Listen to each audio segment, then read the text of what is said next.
new nations hoped to protect their fragile freedom through the international body that met for the first time in 1920.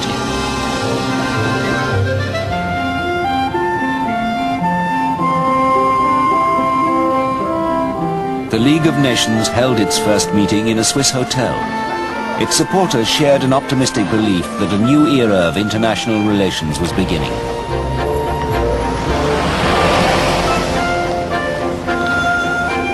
They were undeterred by the fact that the Americans weren't there, Congress had refused to join, and that the Russians and the Germans weren't members either.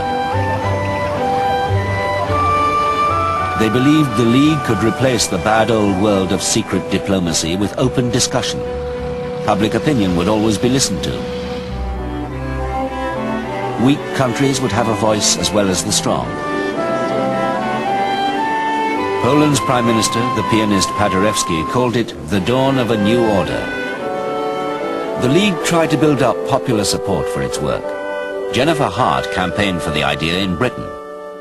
My role in the League of Nations Union was to try and get members of the public to understand the ideas behind the League, especially that it was a totally new thing, especially this concept of one was concerned if Nation A was attacking Nation B, you couldn't just stand on the sidelines, and to get public opinion to bring pressure on governments to use the machinery of the League.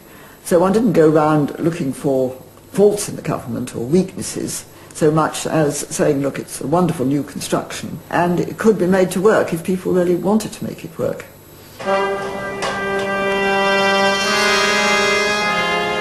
Many saw the first priority as disarmament.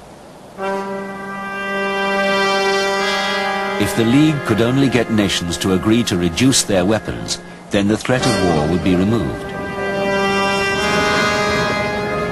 Germany was almost completely disarmed in the early 1920s as a condition of Versailles. Though Britain, the United States and Japan agreed to limit their navies, the World Disarmament Conference, so many expected, was constantly postponed. But the League of Nations did begin to put another Wilsonian ideal into practice: self-determination. For the first time, some minorities were given a chance to choose which country they wanted to be in.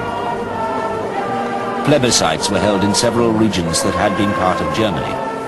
On the border of Denmark and Germany, people voted to be Danish.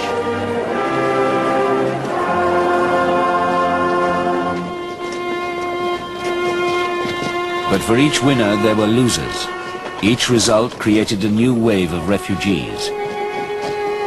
Though they'd won their plebiscite, German speakers on part of the new Polish-German border were driven from their homes, and the Poles took the territory anyway.